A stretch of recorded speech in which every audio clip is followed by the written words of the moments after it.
Digital অ্যারেস্টের নামে হাওড়ার এক বৃদ্ধের কাছ থেকে হাতিয়ে নেওয়া হলো 30 লক্ষ টাকা। ডিজিটাল অ্যারেস্টের নামে হাওড়ার এক বৃদ্ধের কাছ থেকে দুষ্কৃতীরা হাতিয়ে নেয় 30 লক্ষ টাকা। পরে হাওড়া সিটি পুলিশের সাইবার সেল আধিকারিকরা তদন্তে নেমে একজনকে উত্তরপ্রদেশ থেকে গ্রেপ্তার করে। উদ্ধার হয় 6,17,000 টাকা। ধৃত কপিল কুমারকে আজ হাওড়া আদালতে তোলা হলে বিচারক 4 দিনের পুলিশি হেফাজতের নির্দেশ দেন। হাওড়ার বেলুর থানার অন্তর্গত ঘুষুরি 76 বছর বয়সী এক ব্যক্তি সাইবার অপরাধীদের ফাঁদে পড়েন। গত 11 মার্চ মানি লন্ডারিং এবং অন্য কেসে তাকে ডিজিটাল অ্যারেস্ট করা হয় বলে জানায় দুষ্কৃতীরা। মুম্বাইয়ের কোলাবা পুলিশ স্টেশনের নাম করে পুলিশের পোশাক পরে একজন ওই বৃদ্ধকে ভিডিও কল করে বলে তাকে ডিজিটাল অ্যারেস্ট করা হয়েছে। 3 দিন তিনি ওই অবস্থায় থাকেন। তারপর অন্য একটি নম্বর থেকে সুপ্রিম কোর্টের নকল অর্ডার শিট হোয়াটসঅ্যাপে পাঠিয়ে তাকে গ্রেপ্তারের কথা জানানো হয়। অভিযোগ, তিনি কালো টাকা পাচার এবং মুম্বাই এক্সপোর্টে কাস্টমসে তার নামে বেআইনি মাল আটকে রয়েছে। এসব থেকে মুক্তি পেতে 30 লক্ষ টাকা পাঠাতে বলা হয়। টাকা পাঠানোর পর অ্যাকাউন্ট বন্ধ হয়ে গেলে তিনি বুঝতে পারেন যে তিনি প্রতারিত হয়েছেন। 3 দিন পর তিনি হাওড়া সিটি পুলিশের সাইবার সেলে অভিযোগ দায়ের করেন। আর এই মামলায় তদন্তে নেমে হাওড়া সিটি পুলিশ উত্তরপ্রদেশের গৌতম বুদ্ধ নগরের 31 বছর বয়সী কপিল কুমার নামে একজন ডেলিভারি ম্যানকে গ্রেপ্তার করেছে। আজকে এই প্রেস কনফারেন্সে যে কারণে ডাকা হয়েছে, রিসেন্টলি আমাদের একটা ডিজিটাল অ্যারেস্টের কেস হয়েছিল।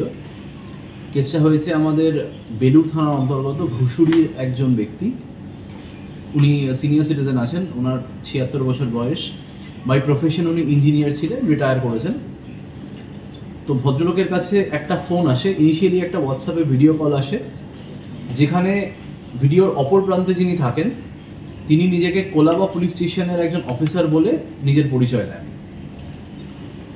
দেন এবং ভদ্রলোককে এই বলেন যে তাকে ডিজিটালি অ্যারেস্ট করা হচ্ছে। তার দোষ কি? এক হচ্ছে তার দুটো দোষ, এক হচ্ছে মানি লন্ডারিংয়ে তার নাম জড়াচ্ছে, এবং দ্বিতীয় হচ্ছে মুম্বাই ইন্টারন্যাশনাল এয়ারপোর্ট যেটা আছে সেখানে যে ইমিগ্রেশন আছে সেখানে কিছু ইলিগাল স্টাফ আছে, তার সাথে এনার নামটা অ্যাসোসিয়েটেড হয়েছে। তো এই দুটো দেখিয়ে ওনার কাছে কলটা আসে 11/3/2025, মানে 11ই মার্চ ওনার কাছে কলটা আসে। প্রায় 3 দিন উনি ওই সোকল ডিজিটালি অ্যারেস্টেড অবস্থায় থাকেন, যেখানে ভিডিও কলের মাধ্যমে ওনাকে আটকে রাখা হয়। শুধু তাই না, ওনার কাছে আরও একটা নাম্বার থেকে কিছু ডকুমেন্ট পাঠানো হয়, হোয়াটসঅ্যাপে কিছু ডকুমেন্ট পাঠানো হয়। সেখানে আমাদের সুপ্রিম কোর্টের স্ট্যাম্প সিল ইত্যাদি ফেক করে দেখানো হয় যে ওনার নামে কোনো অর্ডার শিট হয়েছে, ওনার নামে ওয়ারেন্ট হয়েছে ইত্যাদি করে ফাইনালি ওনাকে একটা অ্যাকাউন্ট নাম্বার দেওয়া হয়, যে অ্যাকাউন্ট নাম্বারে ওনাকে 30 লক্ষ টাকা ট্রান্সফার করতে বলা হয়। 30 লক্ষ টাকা উনি ট্রান্সফার করেন। ট্রান্সফার করার পর তারপর সব কমিউনিকেশন বিচ্ছিন্ন হয়ে যায়। এই ঘটনাটা ঘটে 14 তারিখ। তারপর একদিন পরে উনি যখন রিয়েলাইজ করেন যে উনি প্রতারিত হয়েছেন, তখন 15 তারিখ উনি আমাদের সাইবার ক্রাইম থানায় আসেন এবং এসে আমরা এফআইআর লজ করি। ইনিশিয়ালি আমরা যেটা পাই সেটা হচ্ছে 6 লক্ষর একটু বেশি টাকা।